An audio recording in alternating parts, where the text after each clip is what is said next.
And for the last time, I'm talking about Kendrick and Drake. Kendrick is a Pulitzer Prize winning poet. Drake was a TV actor. Look at what is being manipulated as a beef. Look at it. I want you to understand how great lengths the music industry plantation goes to put money behind these forces.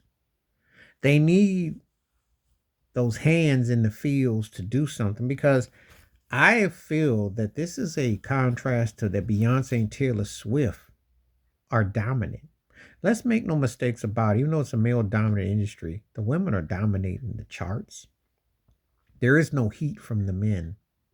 There's no action amongst the men. Hip hop last year was in a real chokehold because there wasn't any number one songs for a while. What I think that some executive, somebody wouldn't think of trying to let's get some hype for the fellas because it seems to be a two-person race and it's only out of Beyonce and Taylor. And the industry plantation is like, okay, we got that demographic. What about that other demographic? And let's take our two biggest mules. Yeah.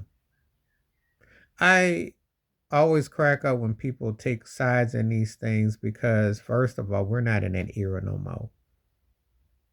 The Ether Jay Z takeover era is long gone. There's no more record stores. There's no more video shows on TV you gotta watch to see what's gonna happen next or wait. Social media and everything is all done in streams and dreams, clicks and baits. So you don't no longer have to like wonder, the hype and the agenda is gone. So what is the purpose now?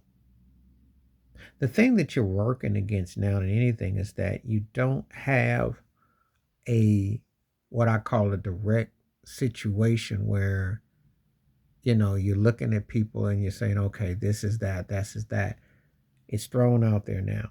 So anybody can jump in on it, you know, the great lengths that they go to. I told you I was a week ago and we'll get together with my mask on, just so you know, and sat there and I heard Drake using the AI with Pac and Snoop, how they're able to manipulate. This is what they're doing. But they manipulate black souls in real time because Kendrick and Drake are just two pawns. The evil racist industry is pushing the agenda. If you're asking me who is the better spit game, of course it's Kendrick and the blowout. You're asking me who's the better marketable person, of course it's Drake. So you bring a few which really makes no sense. I mean, it really has no bearing whatsoever. It's like, what are you trying to do, industry?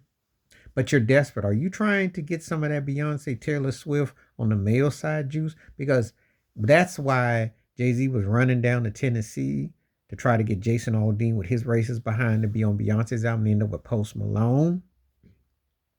And Taylor Swift has got the country pop, but she's talking about she wants to go back to 1830 minus the lynchings and all that. Make it make sense.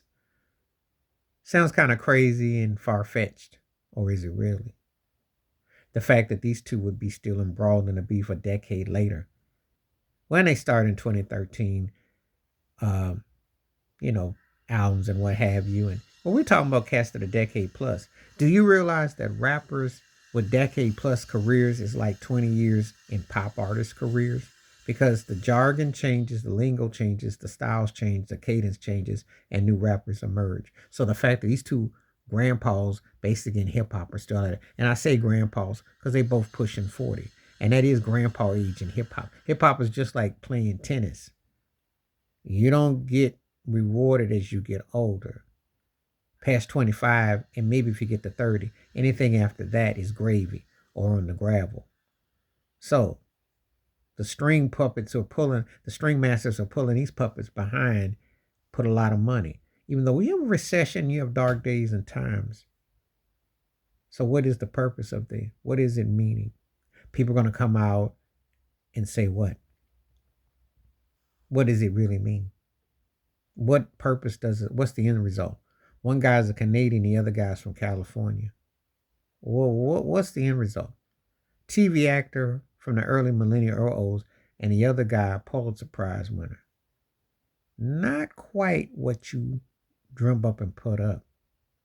Funny how they sell the game today, you know.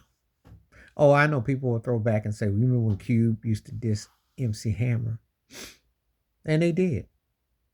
And a lot of them did diss him. But they also wanted what he had.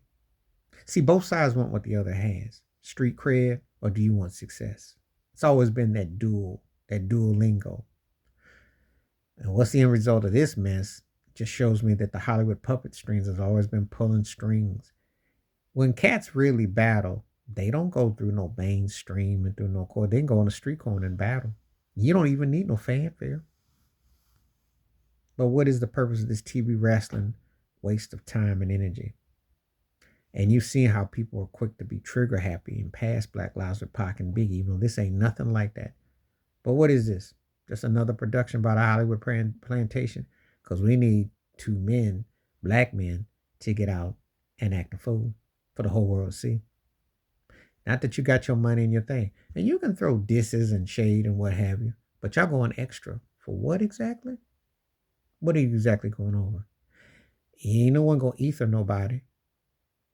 No one's going to have their career ran off the road. Drake's one of the most successful artists ever, sadly to me. Kendrick Lamar is one of the most respected and successful artists, but he looked bad in this situation. They both look bad equally.